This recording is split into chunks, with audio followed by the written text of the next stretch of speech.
fire types are extremely powerful and have some amazing shinies, so I wanted to see if I could beat Pokemon Sword using only shiny fire types. Now, I didn't want it to take another whole year to finish this challenge, so I made things a little easier on myself by boosting the odds to 1 out of 1,366. But even with the boosted odds, this took a really long time, and with the hardcore Nuzlocke rules, my shinies can easily die at any moment, as there are several really tough matchups for fire types in Pokemon Sword. Well, let's see if shiny fire types have what it takes to beat the undefeated champion of Galar. Now sadly, our shiny adventure doesn't begin with a shiny Score Bunny because the starters are shiny locked. So I'll have to get a shiny Score Bunny later in the run. Before we can actually start our first shiny hunt though, we have to beat Hop, we meet a Frog Dog, and then we meet a Silly Potato Dog. We then beat Hop again, get a fancy new bracelet, and finally make it to the wild area,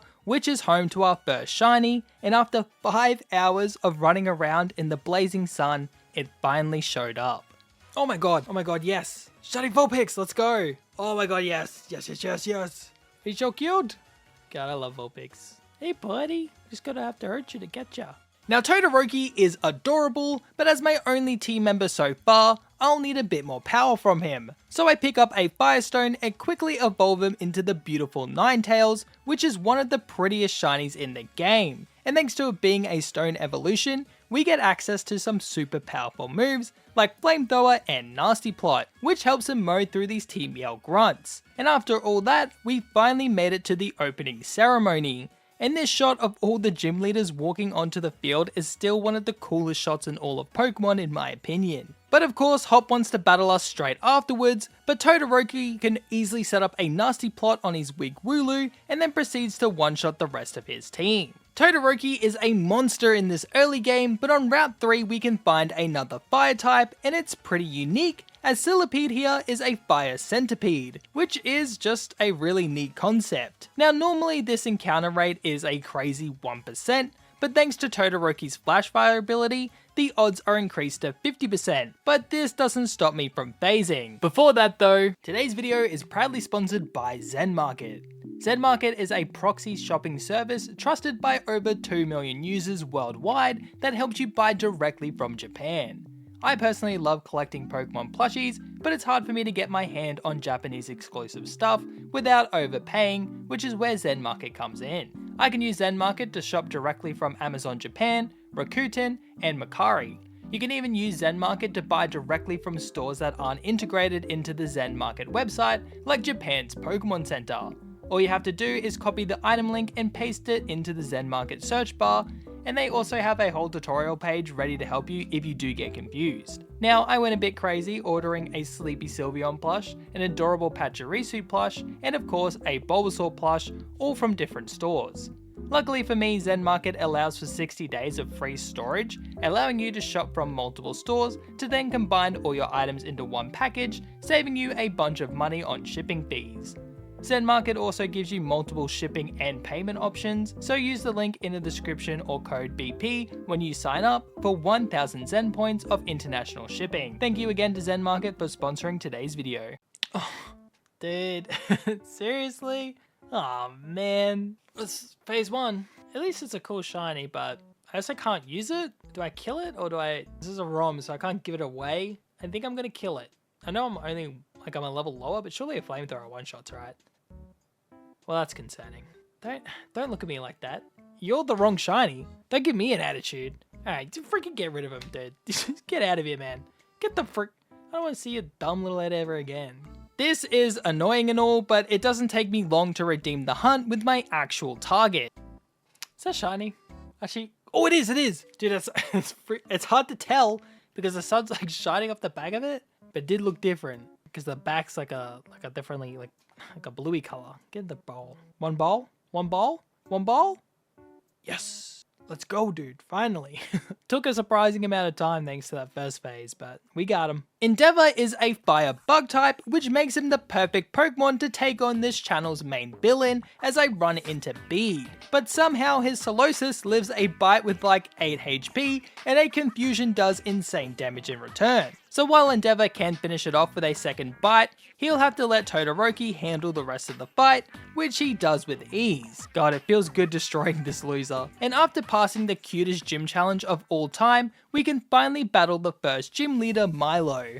Unfortunately for Milo, he's a grass type specialist, so my fire types are going to have a really easy time. And Todoroki proves this as he quickly one-shots Glossifer, which then quickly leaves Milo with his ace Eldegoss, which turns massive as he Dynamaxes. But all my Pokemon are going to be staying small for this run, as I decided to ban Dynamaxing for myself. And it's not a massive problem for this gym, as Todoroki survives the 3 max turns while doing good chunks of damage with Flamethrower, and Endeavor can come in and finish the battle off with a Flame Wheel for an easy first badge. While Milo was an easy fight, the next gym leader was looking almost impossible, as Nessa uses water types. So I was going to need to do a lot of prep if I had a chance of beating her, and so I travelled to the Isle of Armor DLC to find my next shiny fire type. And while I hunt for my next shiny, I wanted to ask you all a quick question. What's your favourite shiny of all time? I personally have a hard time picking one, but if I had to choose right now, it would be shiny Sylveon. The blue is just so nice, and I love blue shinies. While you're down in the comments, if you're enjoying the video so far, maybe hit that like button and subscribe. It just gets my dopamine pumping. Oh hey, and here's our new shiny. Oh my god, yes! Shiny Torkoal! This is another shiny I feel like is pretty good, but no one talks about. Look at him, he's so cool. It's like a little, I'm gonna say banana. He's like almost like an overripe banana color. It's like a little banana turtle. He's so freaking cute. And has drought, which is so good. Thank God. Got distracted talking about his banana color that I forgot to mention that drought's OP. Thank God. Alright, sweet. This Torkoal is freaking amazing. Good. Stella the Torkoal is going to be a crucial member of the team as it has the drought ability, which summons the sun, not only boosting fire type moves, but also weakening water attacks, which will obviously be pretty useful. But I wasn't done yet. Since I now have the bike, I can finally get Ace back on the team. Ooh, yes! Look at him! Oh, he's so freaking cute! Would you guys be surprised if I told you that half the reason I wanted to do this video was just so I could use Shiny Score Bunny again? Look at him! He's so freaking cute! 1, 2, 3, 4, 1, 2, 3, 4. Look at him jump. He's a freaking adorable cutie. God, I love Score Bunny. Sorry. I don't know what that was. Something took over me and I apologize. But look at him. He's just so freaking cute. It makes me crazy, dude. I still don't know if it's Score Bunny or Bulbasaur is my favorite Pokemon. Anyway, we gotta move on. We gotta move on. Oh, and let's see if you guys can guess the theme of today's video. And if you get it right, I'll heart your comment guaranteed. And it's a little bit trickier than normal because it's not just one show. Oh, and while I'm on my travels, I was able to buy the Tea Alpha Energy Ball, and with all that now out of the way, it's time for me to step onto the field of the Water Stadium and challenge the Water Gym Leader Nessa. She leads with her Goldeen, and I lead with Stella, who summons the sun, weakening Nessa's Goldeen, so I can then switch into Todoroki, who can safely set up a nasty plot while taking minimal damage from a Water Pulse. And this single boost allows Todoroki to one-shot both Goldeen and Arrokuda, leaving Nessa with her ace Dreadnought. It's pretty scary on paper being a water and rock type, which hard counters fire types, but the opposite is true for grass types, as Energy Ball is 4 times super effective, and it just straight up one-shots her Dynamaxed ace. Well, thanks to Todoroki, that was actually pretty easy, but Nessa wouldn't be the only challenge for me and my shiny fire types. So it's pretty nice to chill out and get a free meal. Though Rose is wearing a ridiculous outfit, and I wish I could get Ace to burn it up, but that's probably assault or intent to cause bodily harm, so I guess I'll let him be. With my belly now full, I need to start thinking about the next gym leader, Kabu. And this wouldn't just be a battle for a silly little badge, but also to prove that I'm the better fire type trainer. To ensure victory though, I need a very special new team member. Before I can go on my next hunt though, I am interrupted by our third rival Marnie, but our team is pretty strong for this early in the game, as Stella easily handles both Marnie's Croagunk and Scraggy. But her Morpeko ended up causing some issues, with it getting the flinch on Stella and almost killing Endeavor. Eventually, Ace could come in and finish it off with a Flame Charge. Definitely a scarier battle than it needed to be, but I can go on the hunt for the next shiny now. Oh, is that shiny? Wait, yeah, it is, right? It is? It is? Yes! Let's go! I don't know why I was confused for a second. You know, sometimes after doing enough encounters, you start having some doubt on what the shiny looks like. Anyway, let's freaking go. So sick. Get the ball, brother. That's actually pretty easy. Let's go. I quickly evolved Mars into Carkol, giving her the fire typing and making her officially part of the team. And her part rock typing is going to be essential against Kabu's fire types. But I need to save Mars for Kabu's ace, so I instead lead the battle with Stella, as Kabu leads with his Ninetales. And Stella, the tricky gal, dodges a fire spin and sets up a stealth rocks. And luckily for Stella, Ninetales isn't able to touch her, and 2 Earth Powers scores the first KO of the fight, which brings in his Arcanine, which instantly gets chunked by the stealth rocks, giving Stella the advantage she needs to take the second KO with 2 more Earth Powers. And this quickly leaves Kabu with his ace Center Scorch, but thanks to its 4 times weakness to stealth rocks, it instantly gets half shot upon entering the field. And this Firebug doesn't have any coverage to counter its massive rock type weakness, so I switch out Stella for Mars, who eats a G-Max Center Scorch like it's nothing, and it even activates her Steam Engine ability, giving her max speed, allowing her to outspeed, and then she hits 2 Rock Blasts, leaving Center Scorch with barely any HP, and if it hit just one more time it probably would have KO'd. Well, it doesn't really matter in the end, as Mars shakes off another max move, and a Smackdown can finish the battle, earning me the title of Best Fire-type Trainer in Galar, and our 3rd badge. Defeating Kabu marks the end of the early game and the beginning of the mid game, as the first 3 gym leaders see us off on our journey, and we're off to a new part of the wild area, which would be really exciting if it wasn't for Bede instantly ruining the mood by bullying poor Hop. And it even gets more depressing when we find out that Bede destroyed Hop in a battle and has sent him spiraling. God, I hate you, Bede. Well, I'm a shiny hunter, not a therapist, and with the expansion to the wild area, I can now catch myself 2 new shinies, and the first shiny might be my favorite shiny fire type of all time, and he's simply adorable. Let's go, let's go, let's go, let's go. Oh my god, yes. Oh, he's so cute. Look at him. God, this shiny's so pretty. I don't really have anything to hit it with. Good energy bullet, shouldn't kill. Oh god, it's so cute. I'm so tired. Oh. Woo. Rin's ghost typing could prove to be a huge asset against the 4th gym leader, but I'm not done. I've added my favorite boy, but I need to get my hands on the goodest boy now, and this hunt took forever, and I was so happy to finally see my little dog. Oh, yes, yes.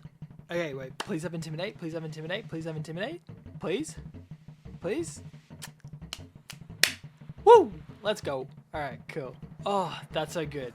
Intimidate is so broken in this game, thank God.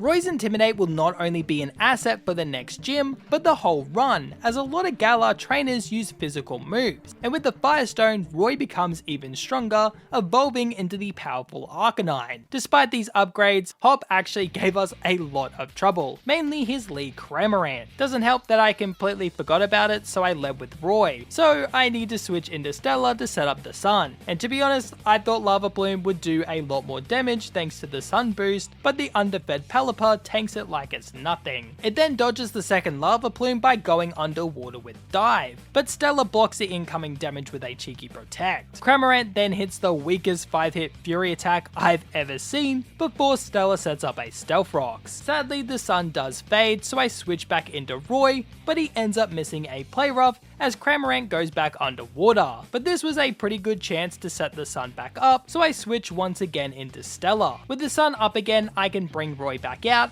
and he can finally take him down with a combo of Play Roughs and 2 Extreme Speeds, putting down the nuisance. Silly Cobra is next for Hop, and I switch into Todoroki, but it sneaks underground with Dig. Since I can't hit him yet, I might as well set up a Nasty Plot, though the incoming Dig does a lot more damage than I thought. But that one Nasty Plot was all Todoroki needed to defeat the rest of Hop's team, bringing me to the 4th gym. And my god, I love these gym challenges compared to the Scarlet and Violet ones. This gym doesn't only come with a cool new test, but also with a new level cap of 36. This means Endeavor gets to evolve into Senti-Scorch, which isn't only a huge stat upgrade, but a shiny upgrade as well, becoming a lot more noticeable. Endeavor isn't the only one to evolve though, as Ace evolves into his final form Cinderace. Scorbunny is still my favourite, but Cinderace does get a great boost to his power. With these massive upgrades, I'm more than fired up to challenge B. Now, her lead Hitmontop is a bit tricky, as it has counter, so I can't use the super effective Play Rough, and instead Roy has to use Flamethrower, which isn't nearly enough to one-shot, and Revenge comes back at me with double power, but it honestly doesn't do that much damage, and another Flamethrower gets the first KO. Next for B is her Pangoro, but being a Dark and Fighting type makes it 4 times weak to Fairy type moves, so a Play Rough gets an easy OHKO.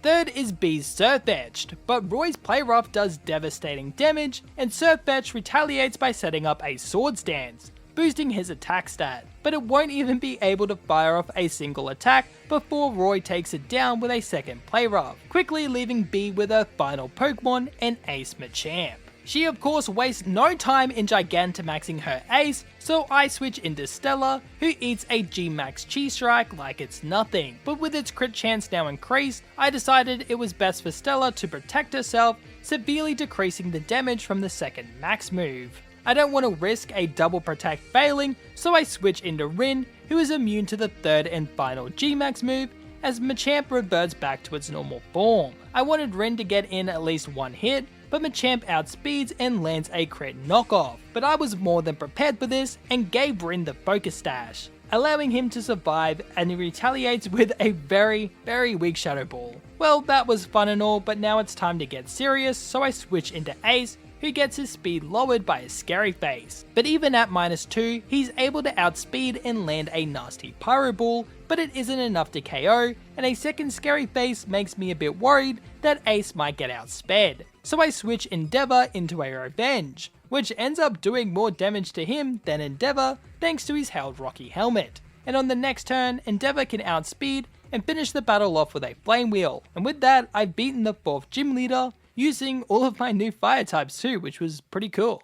But there is no time to rest because Bede is causing a straight up ruckus. He's out here killing dogs and destroying historical art, so we have to put a stop to him. A job I happily accept, because I live to destroy this dweeb. And well, Endeavor kind of just wrecks his whole team. And we get to watch as he's expelled from the gym challenge. And he is utterly, mentally destroyed. And I'm so thankful to have front row seats to this beautiful side.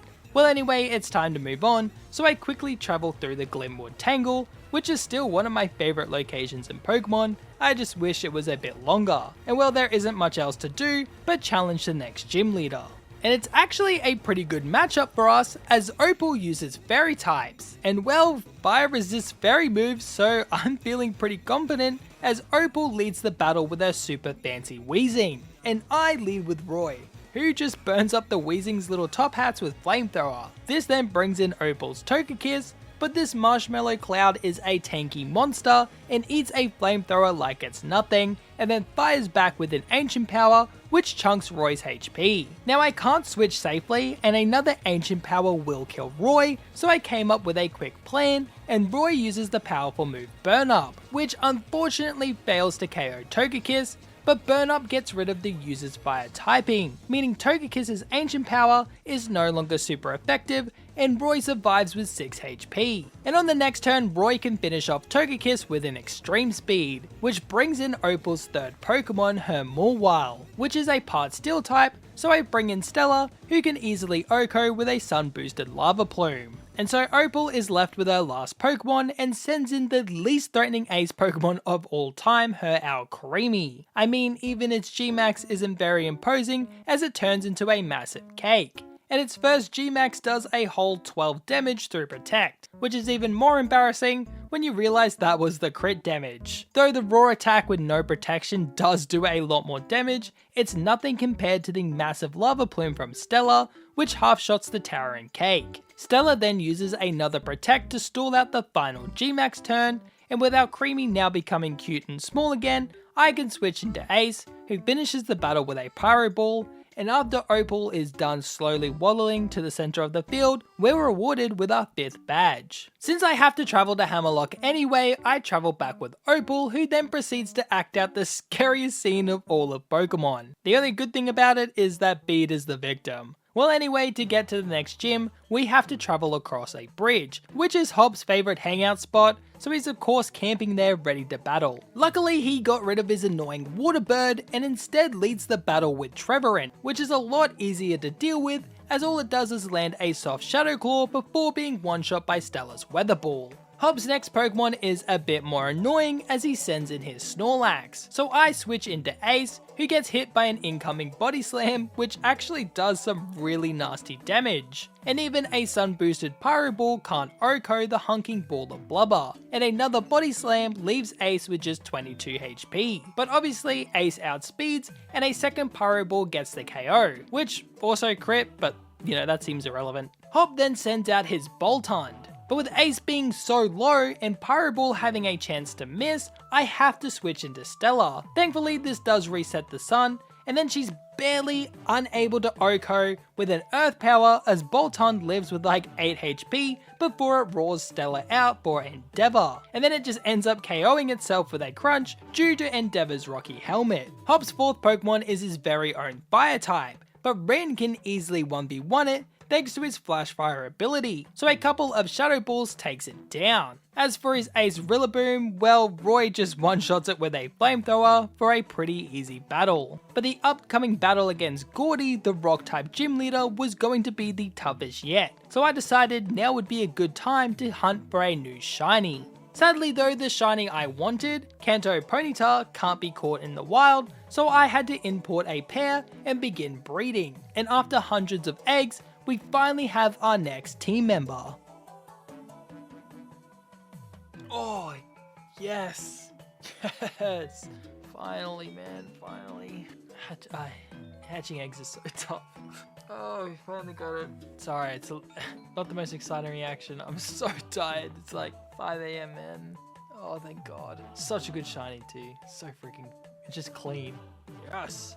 I quickly evolved Shinra into Rapidash, and honestly, I think shiny Rapidash gets too much hate. The Ash Fire looks pretty damn cool in my opinion, and that's coming from someone who adores blue shinies. Oh, and Mars also evolves into her final form, becoming a pretty dope Colossal. Now Gordy is by far the scariest gym leader yet, but his first Pokemon is 4 times weak to grass type moves, so Todoroki's Energy Ball makes quick work of it. His second Pokemon is Shuckle, and if I was going to set up on any of his Pokemon, it would have to be his Shuckle. So Todoroki sets up a nasty plot as it hits a Rock Tomb, which doesn't do a lot of damage but does lower Todoroki's speed, which might prove to be a problem in the long run. Well, I might as well set up to max special attack, but even at +6 special attack, it still takes 2 energy balls to KO the defensive little slug. Thanks to all the rock tombs, Gordy's Stone Journer does outspeed, but it just sets up a Stealth Rocks, which will make switching really difficult, but at least Todoroki is able to hit a +6 critical hit energy ball for the OHKO.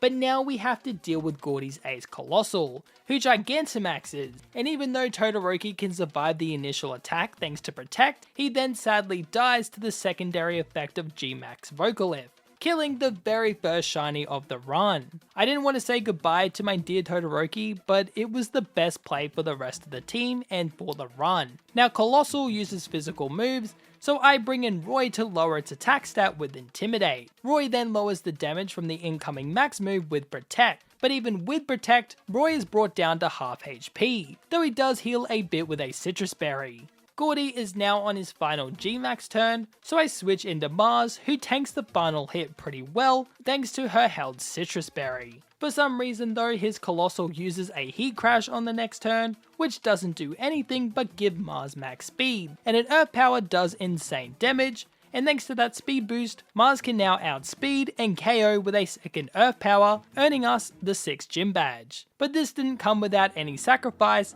as I now have to say goodbye to Todoroki. We wouldn't have made it this far without him, and I'm grateful for all he's done for the team. Goodbye Todoroki. To help me forget about the passing of my dear friend, Sonia and Hop take me out for lunch, and the meal was nice and all, but Hop kind of ruins the mood by making me battle him, and it's like, bro, I'm going through something here. But my pleading doesn't affect him, so I have no choice. Stella immediately one-shots his Dubwool, and then she quickly takes down his Pincurchin with a couple of Earth Powers. and while it does take a while, Roy is able to 1v1 Snorlax, and then Ace can come in and one-shot Corviknight, and the combined efforts of Endeavor and Shinra can take down Rillaboom. And the XP from that battle is enough for Rin to evolve into the beautiful shiny Lampent, which is another shiny that gets overshadowed by its final evolution, but I still really like it, though it won't stay around for long because I quickly evolve Rin into his final form using a Dust Stone. And I know I just said Lampent gets overshadowed by shiny Chandelure, but it just looks so amazing. It helps that Chandelure already looks pretty dope normally though. With nothing better to do, I head over to Spikemouth, the location of the 7th gym. And when I get there, Marnie is ready to battle, but it was super easy, as Shinra KOs her first 3 Pokemon, and then Stella comes in to finish off her Morpeko with a Weather Ball for a really easy win. And we're just going through the whole family because we now get to challenge her older brother and the 7th gym leader Piers. Now, I'll be the first to admit that I didn't really have a plan going into this other than hit hard and pray, and no one hits harder than Stella, and though she does have to tank a couple of brick breaks, she's able to handle his lead Scrafty with some weather balls. For his Malamar, I decide to switch into Shinra, who does have to eat a nasty Psycho Cut on the switch before a 4-time super effective Mega Horn OHKOs Malamar on the next turn. And so Piers decides to send in his ace early. Obstagoon here is a physical attacking monster, so I switch in Roy to lower its attack stat with Intimidate. Roy then lands a super effective Play Rough, but it does barely any damage, and the damage from Throat Chop is quickly adding up. Well, I try to get one last Play Rough in before I have to switch, but Obstagoon is a tricky little guy and uses Obstruct, which not only protects him from Roy's attack, but also lowers Roy's defense by 2 stages. So now I'm forced to switch. So I decide to bring in my own ace, and I was pretty certain that double kick would kill here, but I'll let the live clip play. Okay, 4-time super effective, surely this kills. That's not doing all that damage. Oh crap. Counter! Oh no, oh no, no, no, no, no, no, no, no, no. Oh my god. Oh my god. I'm so surprised that didn't kill. I'm grateful, but oh my god. This does bring Piers to his final Pokemon, but Mars can come in and finish it off with 2 Earth Powers, winning me the 7th badge. With the final gym battle closely approaching, I decide to hunt for another shiny fire type, and this is a fire type I've never used before, and I don't think I've ever seen it shiny, so it was quite the surprise when it appeared. Ooh, I don't think I've ever seen this shiny before. Dude, that looks it looks alright. I was gonna say super clean, but you know, now that the initial shock's worn off like super quick, it's alright. Definitely could be worse. It's definitely noticeable, which is better than a lot of shinies. Get the ball. Get in the ball.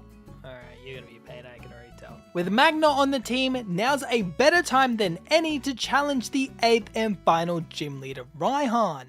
And this battle is unique since it's actually a double battle. So he leads the fight with both his Flygon and Gigalith, and I lead with Magna and Stella. Since Gigalith is faster than Stella, it loses the Weather War, which is perfect because we can now show off our new secret weapon in Solar Beam, which just barely fails to OHKO Gigalith, and it's able to set up a Stealth Rocks, which is actually really annoying. But a Solar Beam from Stella can finish it off, bringing in Raihan's Sandaconda. Now Flygon's breaking swipe damage is starting to add up, though Magna is able to heal a little bit with his held Citrus Berry to bring him back to green HP. And I kind of make a really big mistake as Magna OHKO Sandaconda with a Solar Beam. But this triggers its ability Sandspit, creating a Sandstorm, so now Stella has to charge up her Solar Beam, which is really awkward because Raihan has now sent in his ace Duraludon. Sadly, Magna doesn't have any way to hit either of Raihan's Pokemon, and because of the Stealth Rocks, I can't make any safe switches. And while Stella is locked into Solar Beam right now, so I just have to pray that they can live this turn, as Duraludon Gigantamaxes. And after the damage from breaking swipe, Duraludon's max rock ball is sadly enough to kill the newest member of the shiny team. Sorry Magna, you weren't with us for long, but you helped us get this far into the battle, so thank you and rest well. And well, the turn ends with a super weak solar beam from Stella. Now there is some hope over the horizon as Duraludon only uses physical moves, so I can send in Roy, who can lower its attack stat with Intimidate. I then use this turn to stall another G-Max turn by double protecting with Roy and Stella, which helps Stella shake off the incoming Max Rock Ball, which means it's now down to its final turn of G-Max. Since Stella is really low, I switch her out for Mars, and Roy can lower Duraludon's attack even further with a Will-O-Wisp, and its Max Rock Ball now does barely any damage, and it shrinks back to its original form.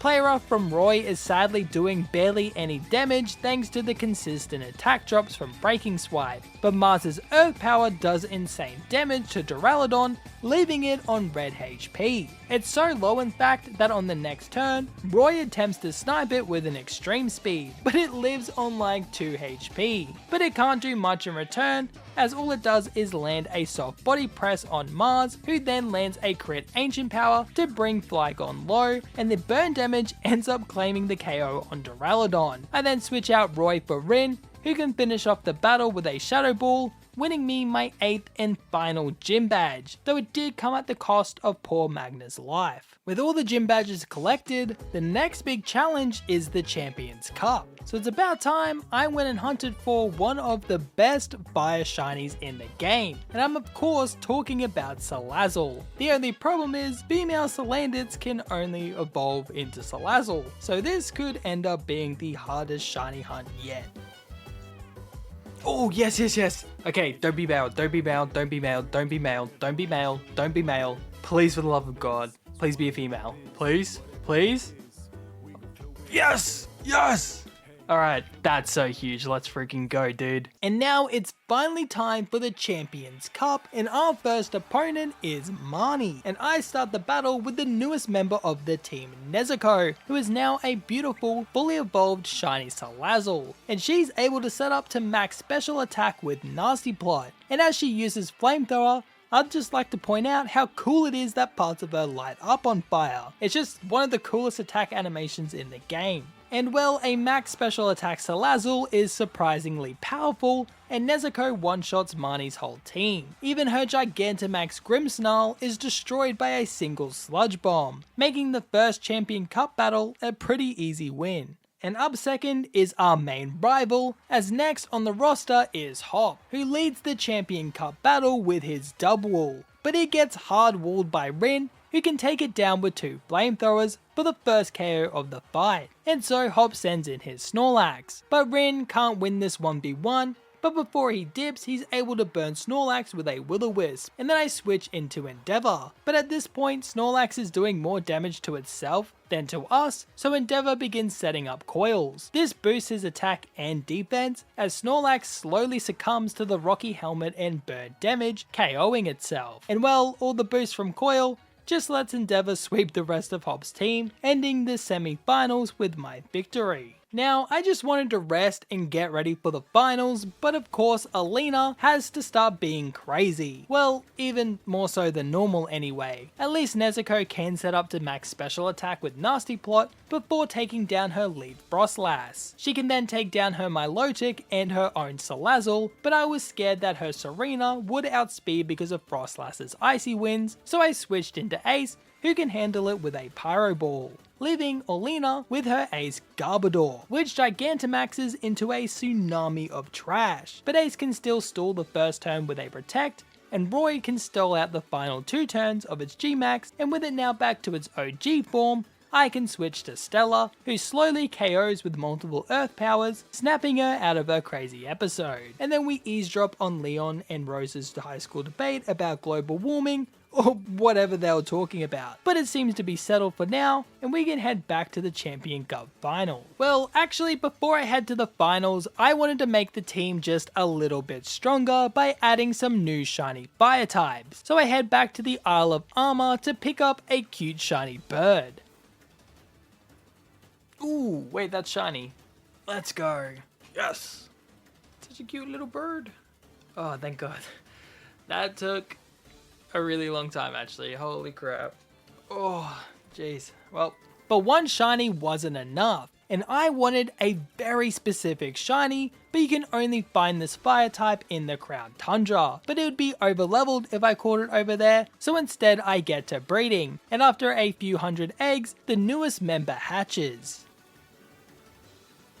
Oh my god, yes. Oh, lost my words. Shiny Magby, let's go. Oh, thank god, dude. Look at him, he's so freaking cute. Yes. I'm actually so excited to use Magmortar, dude. I don't remember the last time I used one. Oh, I'm so pumped. Let's freaking go. Now I'm ready for the finals as I walk out onto the field, and I'm filled with all the memories of this journey. And I'm so proud of my shiny fire types and all that we've accomplished together. But these cherry memories are ruined by the disgusting sight of Bede's face. But I have the ultimate plan to embarrass this dweeb in front of the whole country, as he leads with Mawile and I lead with Roy, who not only intimidates it to lower its attack, but also burns it with a Will-O-Wisp. This lets me bring in Nezuko, who can now safely set up 3 nasty plots for max special attack. And oh boy, this might just be the most satisfying sweep of all time. Just watch as all of these Pokemon get one shot. Even his G-Max Hatterene is no match for me. Suffer, Bede. Suffer. Why does he seem kind of satisfied? Guys, I don't think he's embarrassed. You win again, Bede. Well, with Bede out of the way, the real finals can continue, and the next match might be the toughest for our fire types, as we have to rematch the water gym leader Nessa. And this time, we don't have Todoroki to help win the battle. Well, no real point in stalling, let's just get to it. Nessa leads with her Golisopod, which is such a cool Pokemon, just, to say quietly. And I lead with Stella, who sets up the sun to protect her fellow fire types from the water. I then switch into the newly evolved Escanor, who looks just incredible. And with the choice specs, he's able to one-shot Golisopod with a Thunderbolt. Her second Pokemon is her Barraskewda, which actually outspeeds Escanor even with his speed boosting nature and speed EV. But with the sun up, the best it can do is use Drill Run, which does do some insane damage, but Escanor hangs on and retaliates with a Thunderbolt for the Oko. Nessa then sends out her Seaking, which thankfully doesn't have the Lightning Rod ability, so another Thunderbolt connects and one-shots once again. But now Nessa sends in her own Weather Setter in Pelipper, and I kind of make a mistake here, as I get too eager to win the Weather War,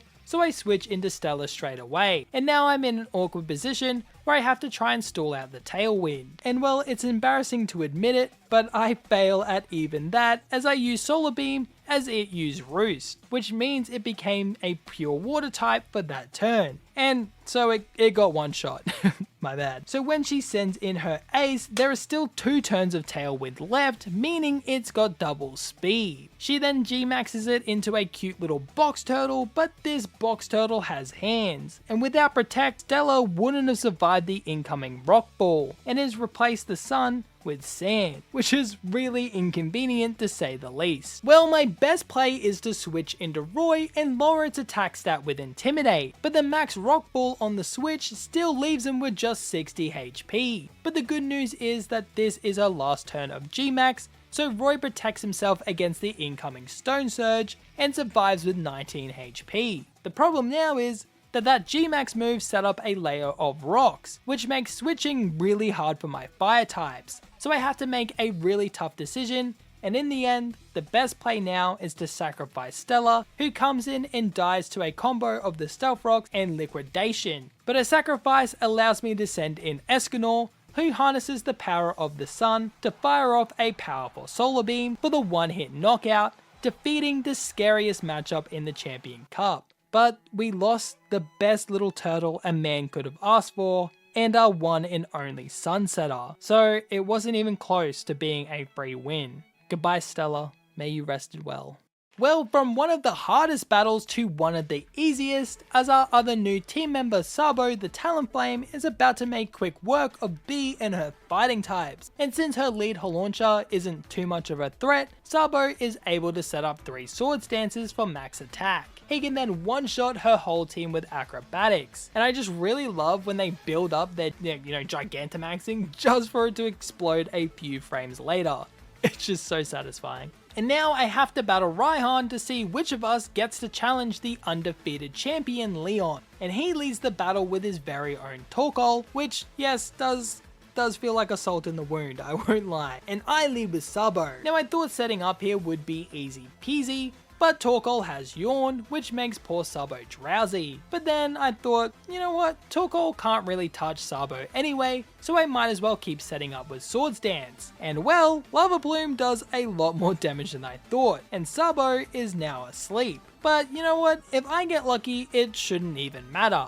Well, I get pretty unlucky, and Sabo ends up staying asleep for 4 turns. But once he finally wakes up, he's able to set up the final Swords Dance for max attack. And this is enough to one-shot Raihan's whole team, except for his ace Duraludon, which would easily survive any attack Sabo threw at him. So I switch into Roy for the classic attack drop from Intimidate, as Raihan Gigantamaxes his Duraludon. But a burn from Will-O-Wisp stalls turn 2, and a Protect stalls turn 3 of Raihan's Dynamax, and Escanor can come in and finish the fight with a Choice Specs Focus Blast, earning myself a battle against the undefeated champion. I come face to face with the champion of Galar, and I get ready for the final battle of the journey. But as I'm about to throw my Pokeball, we're interrupted by Chairman Rose, who decides it's time for the Darkest Day, and the field explodes underneath us. So we have to put our battle on hold to save Galar from the Darkest Day,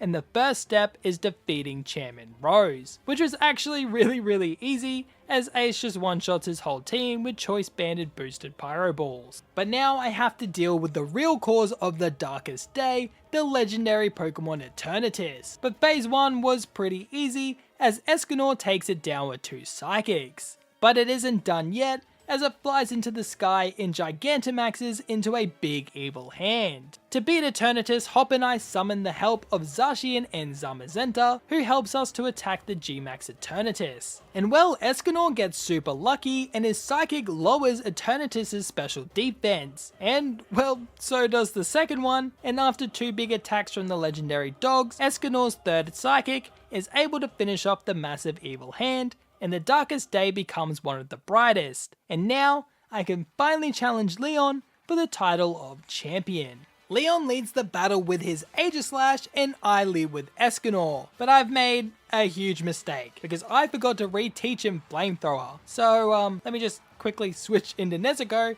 who does have to eat a nasty Shadow Ball, instantly proccing her Citrus Berry. But she's able to retaliate with a Flamethrower, getting an easy OHKO. Leon then sends in his Haxorus, and I know an Earthquake is coming, so I switch into Endeavor, who is the only one that would survive the hit. And I'm pretty confident he can survive an Outrage. But Haxorus ends up getting the critical hit. Well, that's a very tragic death, and has brought the score to 1-1. I send in Roy, and while it does take him a while, he's able to avenge Endeavor with a couple of play roughs and a final extreme speed. This however brings in one of Leon's scariest Pokemon, his Inteleon. And since I don't have a safe switch, I need to make a sacrifice, so I send out Nezuko, who gets shot down by a Snipe Shot. While sad, her death does give me a safe switch into Escanor, and a Thunderbolt is able to OHKO his Inteleon. We got rid of one scary Gecko, but Leon just goes ahead and sends in a second one as Dragapult enters the battle. Since Escanor is locked into Thunderbolt, I have to switch him out for Roy, who gets smashed by a Shadow Ball on the switch, which wouldn't be too much of a problem, but it gets the special defense drop. I do want Roy to heal a little bit here, so I use Protect to get a free Leftovers proc. But even with the extra bit of healing, the special defense drop is far too fatal, and a second Shadow Ball kills Roy, who was probably the best support Pokemon on the team. Goodbye, my goodest boy. Well, this could be a problem, but hopefully Ring can outspeed with his held Choice Scarf. Okay, I really need to pray that Choice Scarf is enough to outspeed here. God damn it. Oh no, please, please. Oh, Rain You Beast, let's go. Alright, hopefully this OHKOs then, please. Yes. Okay. Oh, critical hit. I don't know if that mattered. Probably didn't, but thank God. We didn't outspeed, but we survived. So, you know, the next best thing, I suppose. That was so friggin' close. Holy. Well, next is Mr. Rhyme, and surely a Shadow Ball can OHKO. Or not. Well, I guess Rin barely survived, so it's only fair, but it's sad to see my boy get taken out like that, and by Mr. Rhymeable Pokemon. Well, I guess it's about time to send in Ace, who can finish Mr. Rhyme off with a Pyro Ball, bringing Leon to his final and strongest Pokemon, his Gigantamaxing Charizard. Now Ace is locked into Pyro Ball thanks to his Held Choice Band, but it still does insane damage. But Zard retaliates with a Max Airstream, not only half-shotting Ace, but also increasing its speed stat. So now he outspeeds on the next turn and kills Ace with a Max Rock Ball. Which, well, sucks because I really wanted this to be the one universe where Ace actually survives. Sorry buddy, maybe next time. Well, we're both left with just one final Pokemon as I send in the newest member of the team Escanor, the Magmortar. And this whole run comes down to whether or not he survives the incoming attack, and he does it. And a Thunderbolt is enough to take down Leon's unbeatable Ace, earning us the title of champion. And so I've beaten a hardcore Nuzlocke of Pokemon Sword using only shiny fire types. This challenge was a lot of fun even with the boosted odds, but if you want some videos without boosted odds, may I suggest checking out my first shiny sword video, or maybe you'd want to see the newest upload. Thank you again to Zen Market for sponsoring the video, and thank you all for watching. Stay safe and have a lovely day.